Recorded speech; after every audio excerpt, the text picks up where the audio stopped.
Macbeth, Act 4, Scene 3. England, before King Edward's palace. Macduff urges Malcolm to join him in an invasion of Scotland where the people suffer under Macbeth's harsh rule. Since Malcolm is uncertain of Macduff's motives, he tests him to see what kind of king Macduff would support.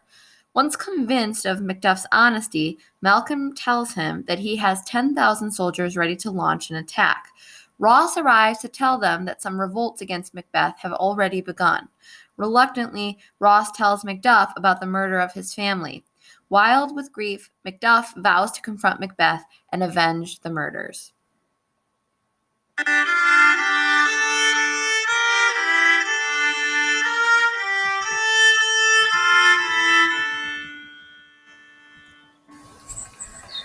Let us seek out some desolate shade, and there weep our sad bosoms empty. Let us rather hold fast the mortal sword, and, like good men, bestride our downfallen birthdom. Each new morn, new widows howl, new orphans cry, new sorrows strike heaven on the face, that it resounds as if it felt with Scotland, and yelled out like syllable of dole. What I believe, I'll wail. What know, believe, and what I can redress, as I shall find the time to friend, I will. What you have spoke, it may be so, perchance. This tyrant whose sole name blisters our tongues was once thought honest. You have loved him well. He hath not touched you yet. I am young, but something you may deserve of him through me, and wisdom to offer up a weak, poor, innocent lamb to appease an angry god. I am not treacherous. But Macbeth is. A good and virtuous nature may recoil in an imperial charge. But I shall crave your pardon. That which you are, I thought cannot transpose. Angels are bright still, though the brightest fell. Though all things foul would wear the brows of grace, yet grace must still look so. I have lost my hopes. Perchance even there where I did find my doubts. Why in that rawness left you wife and child? Those precious motives, those strong knots of love without leave taking. I pray you, let not my jealousies be your dishonors, but mine own safeties. May be rightly just whatever I shall think. Bleed, poor country. Great tyranny, lay thou thy basest shore, for goodness dare not check thee. Wear thou thy wrongs, the title is afeard. Fare thee well, Lord. I would not be the villain that thou think'st for the whole space that's in the tyrant's grasp, and the rich east to boot. Be not offended. I speak not as in absolute fear of you. I think our country sits beneath the yoke, it weeps, bleeds, and each new day a gash is added to her wounds. I think withal, there would be hands uplifted in my right, and here, from gracious England, have I offer of goodly thousands. But for all this, when I shall tread upon the tyrant's head, or wear it on my sword, yet my poor country shall have more vices than it had before, more suffer, and more sundry ways than ever by him that shall succeed. What should he be? It is myself, I mean, in whom I know all the particulars of vice, so grafted, that when they shall be opened, black Macbeth will seem as pure as snow, and the poor state esteem him as a lamb being compared with my confineless harms. Not in the legions of hard hell can come a devil more damned in evil to top Macbeth. I grant him bloody, luxurious, avaricious, false, deceitful, sudden, malicious, smacking of every sin that has a name, but there's no bottom, none in my voluptuousness. Your wives, your daughters, your matrons, and your maids could not fill up the cistern of my lust, and my desire all continent impediments would o'erbear that did oppose my will. Better Macbeth than such a one to reign. Boundless intemperance in nature is a tyranny. It hath been the untimely emptying of the happy throne and fall of many kings. But fear not yet to take upon you what is yours. You may convey your pleasures in a spacious plenty, and yet seem cold. The time you may so hoodwink. We have willing dames enough.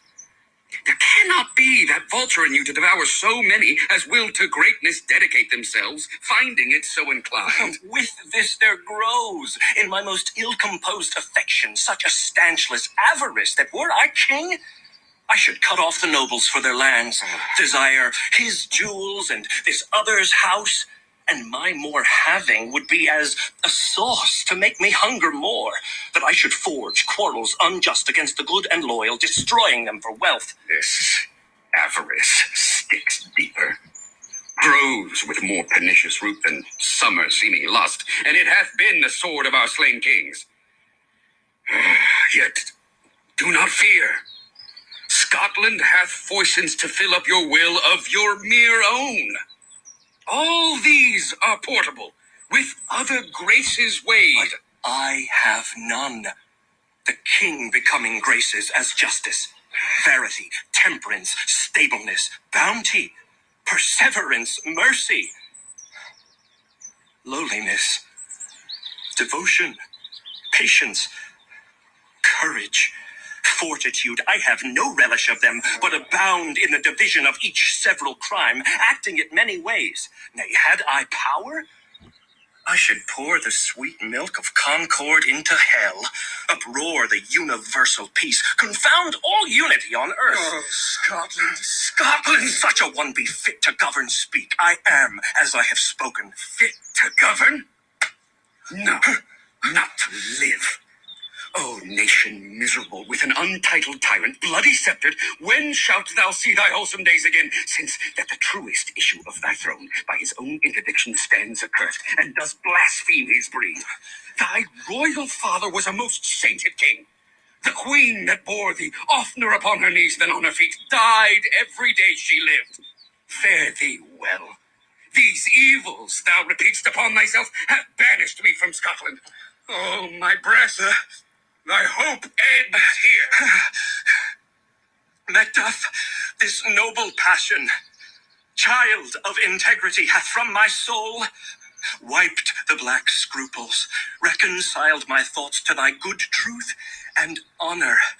Devilish Macbeth, by many of these trains, hath sought to win me into his power, and modest wisdom plucks me from over-credulous haste.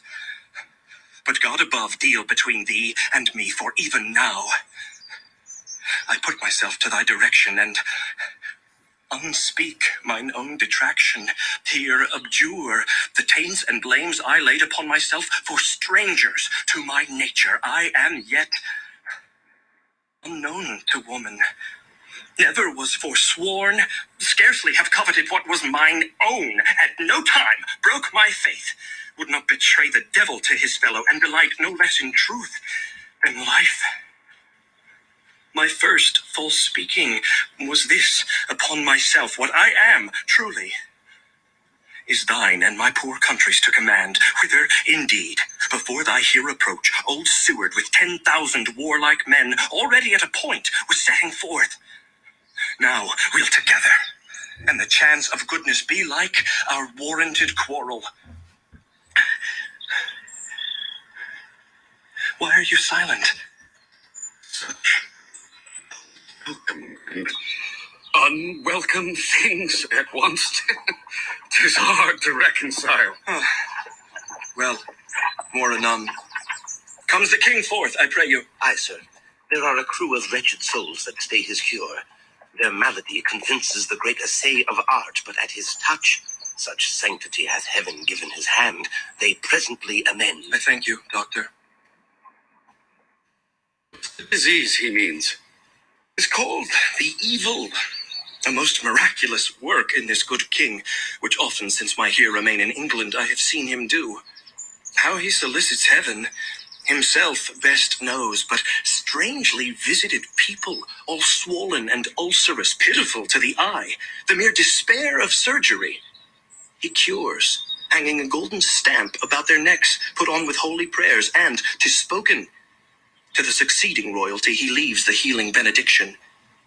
With this strange virtue he hath a heavenly gift of prophecy, and sundry blessings hang about his throne that speak him full of grace. See who comes here. My countryman, but yet I know him not. My ever-gentle cousin, welcome hither. I know him now. Good God, bid times remove the means that makes us strangers. Sir, amen. Stands Scotland where it did. Alas, poor country, almost afraid to know itself. It cannot be called our mother, but our grave, where nothing but who knows nothing is once seen to smile, where sighs and groans and shrieks that rent the air are made, not marked, where violent sorrow seems a modern ecstasy. The dead man's knell is there, scarce asked for who, and good men's lives expire before the flowers in their caps, dying or ere they sicken. Oh, relation too nice and yet too true. What's the newest grief? That of an hour's age doth hiss the speaker. Each minute teems a new one. How does my wife? Why, well? And all my children? Well, too. The tyrant has not battered at their peace. No, they were well at peace when I did leave 'em. Be not a niggard of your speech. How goest?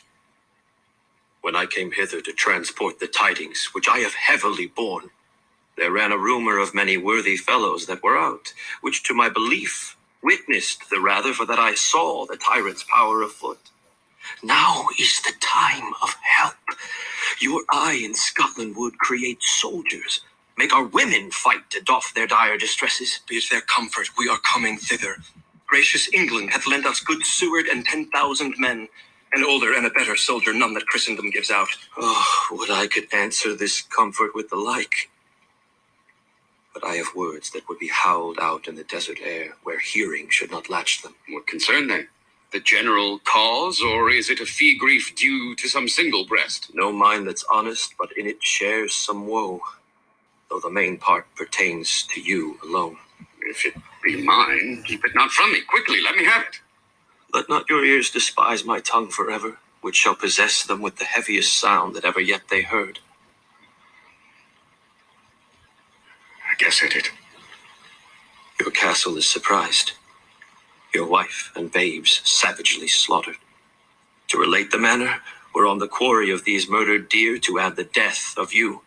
Merciful heaven. And ne'er pull your hat upon your brows. Give sorrow words. The grief that does not speak whispers the o'er-fraught heart and bids it break. My children too. Wife, children, servants, all that could be found. And I must be from thence. My wife killed too. I have said, Be comforted.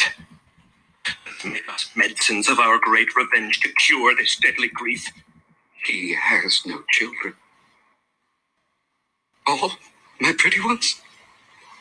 Did you say all? Oh, Hellkite, all? Well, all my pretty chickens and their dam at one fell swoop. Dispute it like a man. I shall do so, but I must also feel it as a man. I cannot but remember such things were most precious to me. Did heaven look on and would not take their part? Sinful Macduff, they were all struck for thee. Naught that I am, not for their own demerits, but for mine fell slaughter on their souls. Heaven rest them now. Be this the whetstone of your sword. Let grief convert to anger. Blunt not the heart, enrage it. Oh, I could play the woman with mine eyes and braggart with my tongue. But gentle heavens, cut short all intermission. Front to front, bring thou this fiend of Scotland and myself. Within my sword's length set him. If he escape, heaven forgive him too. This tune goes manly. Come, go we to the king. Our power is ready. Our lack is nothing but our leave. Macbeth is ripe for shaking. And the powers above put on their instruments. Receive what cheer you may. The night is long that never finds the day.